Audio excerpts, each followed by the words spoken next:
Hi there, my name is T. Wendell, and I'm gonna be honest, I thought we were gonna win the Super Bowl. This speech is about the Bengals, and I really thought I was gonna come up here and be able to just talk my talk, considering, been a very poor franchise for the past 20 years, and now you're a Super Bowl winner, so I thought it would have been cool. But everything I'm about to say is still true, I'm optimistic, and I think I have a good argument plan. So this is my speech. So I have good news and bad news for all the NFL coaches that are currently in last place. The good news is that the Bengals were able to do it in less than 2 years. They turned it around.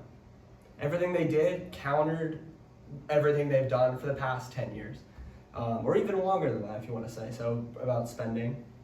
They won their first playoff game since 1991, and then a few weeks later they went on to play in the first Super Bowl since 1998. And even though we lost, there's a lot of good things to be optimistic about. About half the league's franchises are floating around the abyss right now, taking stabs at head coaches, firing head coaches, taking stabs at quarterbacks, not knowing if they'll ever pan out or not, and ultimately just being really bad. Generally just struggling. The Bengals did everything they could to not do this. If you run a terrible team, just understand that this stuff happens fast, and your team could be looking at a Super Bowl February 2024. Bad news is that a lot of these rebuilds are unreplicable, and there's certain aspects of this that you can't replicate. Even if you have a great quarterback, even if you have a ton of cap space, you're likely not going to find the next Joe Burrow and Jamar Chase. They have something special, as Joe Burrow was selected first overall in 2020.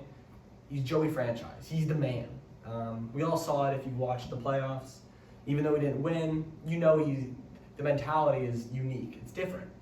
After he tore his ACL and MCL, it allowed the Bengals to select his teammate, Jamar Chase, and they broke tons of records together this year and in college. This stuff really just doesn't happen in the NFL. And it's very unlikely that we ever will see anything like this coming out.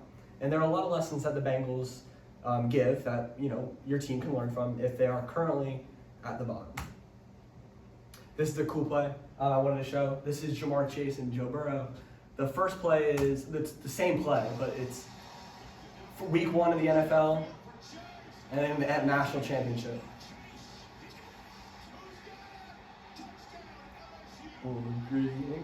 I could watch that for years.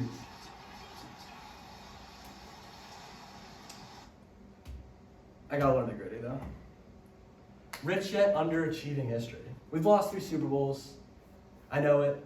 I just saw my first loss, and it's devastating. You don't have a ring. You see all these big franchises having 6, 7. It's scary. Small market teams. There's not really much they can do unless you get someone like this, someone like that dude, like Joe Franchise. I grew up in Cincinnati my whole life. Came up to Jersey to be close to my dad and try something different from Cincinnati. And I really like being the guy who represents the team. Obviously it's weird if we suck, but I think we're pretty decent. So the idea is that I can keep it going. This is us at the Super Bowl. This is the Super Bowl rally. This wasn't even a game. 30,000 fans showed up 2 weeks ago, right before the Super Bowl, and just took over the place. It was an absolute electric atmosphere. My whole family went. I did not get to go, but it looked awesome from my mom's phone. Oh, going back. This fan base deserves this. They're hungry, and I know that the team is now hungry and knowing that they couldn't deliver it this year. The big question in the offseason was drafting Jamar Chase over Joe Burrow over offensive line, the best decision. The reason for this is because Joe Burrow was sacked a lot. 70 times this season to be exact, and 55 last year. And that would even include the postseason. Taking offensive tackle, is that really going to elevate your franchise?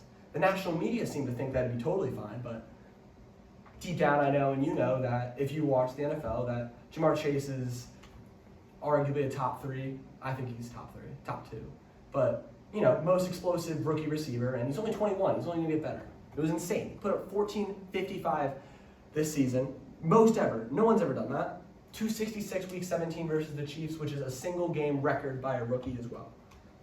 But what really got us here is, it's Joe Burrow. I'm unconvinced that our head coach Zach Taylor can maybe, elevate his game to a way. I think just how good he is, it makes the coach look better. But we signed him to another 5 years, our head coach, and we'll see if he can keep it going. The one thing he has not done though is get in the way of Joe Burrow. You can say that for a lot of coaches. Burrow is the rarest thing in football and a legitimate culture changer who can erase a franchise's losing mentality and instill winning beliefs where there were none before. The Bengals coaching staff needs to be commended for not getting in his way, and they understand that because you have a culture changer in your franchise, in your building, you need to let that person change the culture, and that's exactly what he's doing. And I am so glad I'm all along for the ride. Would be a little more enthusiastic, but next year is going to be great. I hope. This is going to be Joey Franchise's first full off. His nickname's Joey Franchise. You've probably heard a ton of them. I call him Joey Franchise, or Joe Shiesty. Yeah. I don't know. It's getting a little cringy to say it, but there's nothing cringy about Joey Franchise. This is going to be his first full offseason coming up. COVID is rookie year, and then ACL injury is second year. So I want to see what steps he can take to get better. It's very exciting. First full offseason. And you got to maximize the roster while we're there. You got to build this O-line. You can't let Joe Burrow take that many hits. Can you imagine if he was the least hit quarterback in football? He was the most hit quarterback in football, and he had an MVP caliber season. He was voted NFL Comeback Player of the Year over Dak Prescott, who a lot of you probably know, because it is a team that the NFL likes to shove down your throats. But Joe Burrow had an MVP caliber season after coming back from this, and there's nothing more you could hope for. Hope for the best. Nothing's guaranteed. Injuries happen, and it's scary sometimes. But I'm very optimistic that we'll come back and